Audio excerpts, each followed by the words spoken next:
C'était une farce, on était en vacances. Et j'ai dit à quelqu'un, « Mon vieux, je crois que ça va chauffer un peu ici. » Nous voulions être bien entraînés et en bonne condition physique. Nous voulions suivre les ordres. Nous pouvons tout vaincre. Quel fou mortel!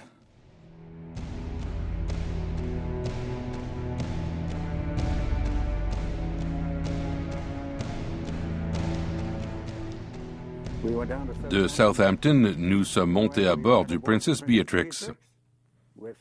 Sur chacun des flancs, 3 péniches d'assaut remplaçaient les embarcations de sauvetage. Lord Louis Mountbatten est monté à bord. Il nous a tous réunis et nous a raconté une blague.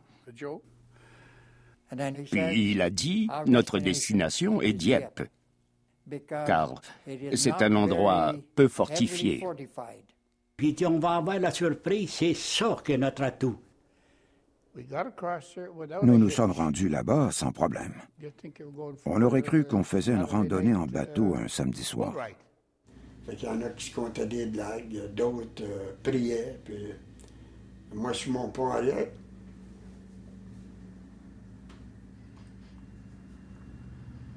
Je priais moi aussi.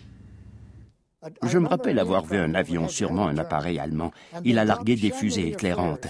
Nous étions assez loin en mer, mais les fusées ont illuminé la Manche. On pouvait voir les navires d'escorte et toutes les péniches de débarquement. C'était comme le 1er juillet, tout simplement fantastique, avec les balles traçantes, les couleurs et tout le reste. C'était féerique. Les Spitfire défilaient 12 à la fois, les escadrilles les unes à la suite des autres, et on ne savait pas ce qui se passait. C'était la plus grande bataille aérienne. Imaginez-vous 3000 sorties faites par les Britanniques et presque 1000 par les Allemands. Cela fait 4000 avions dans le ciel en même temps. Tous ces bombardiers bimoteurs, c'était des Hudson, je crois, traversaient la Manche. Ils n'ont jamais touché quoi que ce soit. Les bombardiers en piqué Stuka étaient une véritable plaie. Ils piquaient en faisant un bruit strident, vous savez. Ils lâchaient leurs bombes, mais ce bruit strident était affreux. Nous sommes parvenus à notre destination vers 6 heures, mais nous n'avons pas pu débarquer avant 6h30. Le bateau commence à avancer, puis là, en approchant de Dieppe, les Allemands ont ouvert un feu meurtrier sur les bateaux. Vous auriez dû voir notre tapage qu'il y avait là. On s'entendait plus. On était sourds. Les Allemands ont eu la partie belle. Ils pouvaient nous descendre à volonté. Nous étions censés avoir pour adversaire un bataillon de pionniers allemands fatigués, rescapés du front russe. Je peux vous dire qu'ils étaient loin d'être fatigués. Les Allemands étaient des maîtres de la télémétrie et de la conduite du tir. Le secteur était totalement couvert de leur feu.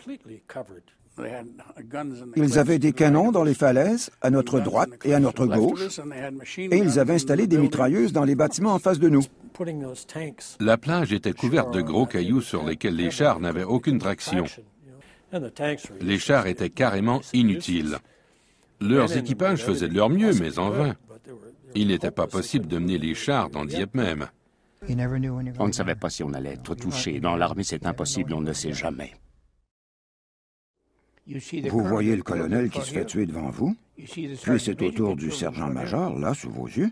C'est pas un jeu, mon vieux. C'est beau. J'ai titubé sur la plage et je ne voyais que des morts et des parties de corps humains, éparpillés partout. Alors je courais sur des gars morts ou qui criaient « au secours ». Je me répétais « ne t'arrête pas, continue ». Puis là, il y a une bombe de mortier qui est tombée à sa droite. Et puis moi, j'ai été protégé par son corps. J'ai arraché sa deuxième plaque d'identité. Nous en portions tous 2. On en prend une et on laisse l'autre avec le corps. La plupart des morts étaient près du mur côtier. Les soldats n'avaient pas pu aller plus loin, sauf quelques-uns qui avaient réussi à entrer dans la ville. La marine essayait d'envoyer des bateaux de débarquement en notre secours, mais elle n'y arrivait pas. Les mortiers allemands étaient d'une précision incroyable. Les Allemands avaient dû s'exercer plusieurs fois pour être aussi précis. Mais il y avait quelques survivants qui nageaient, puis Je voyais prendre des plonges comme ça parce que les Allemands essayaient de tous les massacrer. Le HMS Berkeley est venu prendre des troupes à son bord.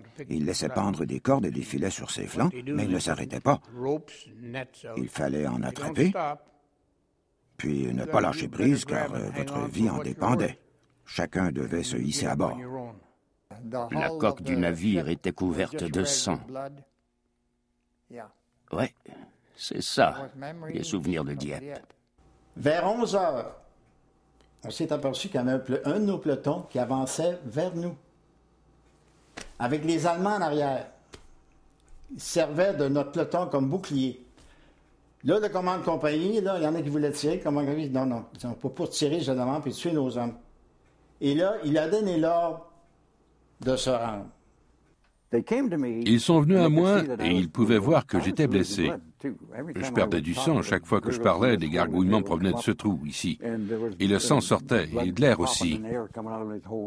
Moi, je faisais le mort. L'Allemand, quand il est arrivé à moi, il a tourné mon camarade. Et puis, quand il est arrivé à moi, j'avais le bras comme ça fait que je chatouillais, moi, comme il n'y en a pas deux. Fait que j'ai eu un soubresaut, quoi. Et puis, il m'a dit, comme man libre. On nous a rassemblés dans une cour d'école. Là, un Spitfire nous a survolés et les Allemands ont tiré dessus. Alors le pilote a décrit un cercle, est revenu, a vu un groupe d'hommes et a dit « Partagez-vous donc ceci ». Plusieurs hommes ont été tués, y compris 2 des nôtres. Le lendemain matin, les trains sont arrivés, les wagons. Là, on nous a embarqué 40 par wagon. Et là, on s'est dirigé sur Verneuil. Le train s'est arrêté à Lambsdorff, la station la plus proche du camp de prisonniers. La première chose que nous avons vue quand ils ont ouvert les portes furent les prisonniers russes qui déchargeaient un train de munitions et les Allemands munis de... Là, on nous mettait le nez, les orteils au mur, puis le nez au mur. Puis on nous mettait des chaînes attachées en arrière. Nous étions certains que nous allions être exécutés. Nous avions faim, nous avions froid, et nous étions mal en point. À vous dire, je m'en fichais complètement.